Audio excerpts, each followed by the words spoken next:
My brothers and sisters in healthcare, we got to put down the fraud.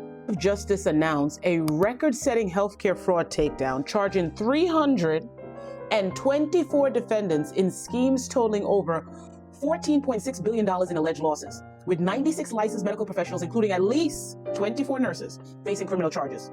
The operation, which began in 2023, the FBI was on their Zoom, because wasn't that Operation Nightingale during that time too?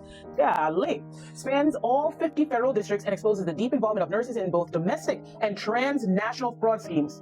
The name of the scheme was Operation Gold Rush. So this article is from nurse.org. They did a deep dive into it, so let's take a look at what they're talking about. The first part of the article discusses about a CRNA, Christina, I think you said Sass or Sass, help me in the comments. Basically, this was a travel CRNA. She was swapping out the fentanyl with the person. Guys, give these people their medication. Why are we depriving it? Give these people their medications. They already pay for it. It's the right thing to do. Why are you risking everything? You're a travel CRNA. A healthcare fraud takedown focused on the following.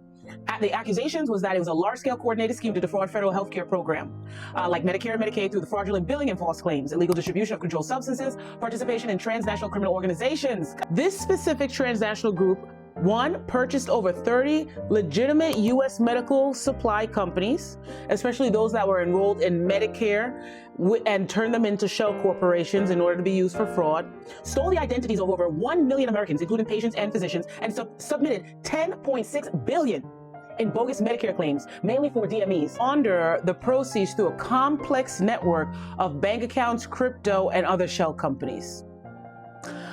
People were arrested in Russia and other parts of Eastern Europe. Now, what exactly was the nurses' involvement and impact? Because the article says at least 24 nurses and nurse practitioners were charged. So what they were doing were falsifying medical records and documentation to support fraudulent claims for services and equipment that were never provided, participating in kickback arrangements and certified patients for unnecessary home health services, enabling agencies to bill Medicare for millions in unwanted payments. Because any job you take in healthcare, specifically as a nurse, there's a module on each one of these things. Do not do it.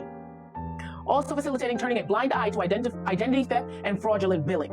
Inside of the article, they bring up several different nurse practitioners, mostly in Arizona.